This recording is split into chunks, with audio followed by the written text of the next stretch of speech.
Senator Rand Paul was one of the Republican lawmakers at the scene of today's shooting in Alexandria, Virginia, and he joins us now from Washington. Senator, you were on TV this morning on your phone, and you were very compelling. Can you take us through what you experienced this morning around 7 o'clock this morning?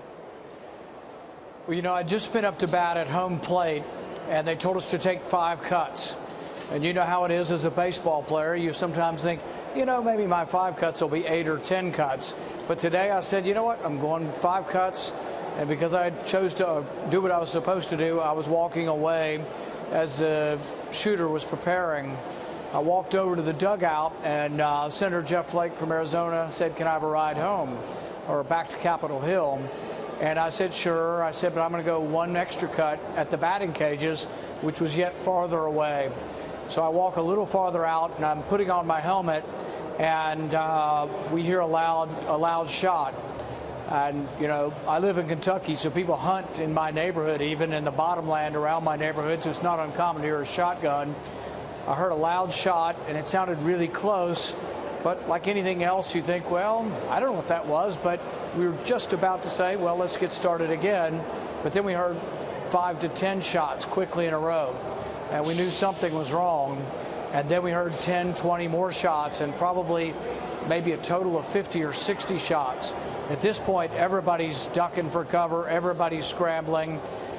2 staffers were in left field, and the shooter is along the third baseline hiding behind the dugout, sort of a concrete cinder block dugout. 2 of the staffers raced the whole warning track, the perimeter of the outfield, and so they're right next to where I am. There's a big oak tree, a couple 100-year-old oak tree right next to the batting cage. I'm behind that tree.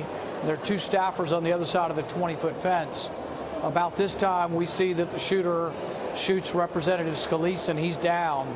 And people are yelling, I'm hit, all around the place. So the 2 guys on the other side of the fence, one of them, you got to make a decision. It's a tough decision. Do I lay still and hope they think I'm dead or they don't come close to look? Or do I decide this is not a good place to be? While they're laying there, the bullets are landing all around them in the dirt of the warning track. So one of them decides he's coming over the fence. It's about a 20-foot tall fence, chain link fence. I think he set it in record time. He was over in 2 seconds. I'm not sure I was going over it that fast if I had to. But I'm on the outside of the fence. He joins me. We're behind the tree.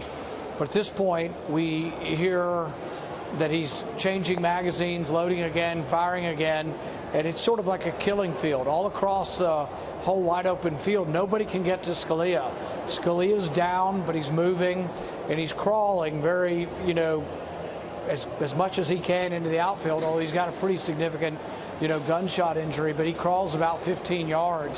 Still no one can get to him because there's bullets spraying across the entire field. The people in the first base dugout, it's a submerged dugout. You know what this is like, Eric. You go down about 2 feet to get in the dugout. They're down below the lip of it, but the bullets are going into the dirt in front of the dugout and bouncing up into the back of the dugout.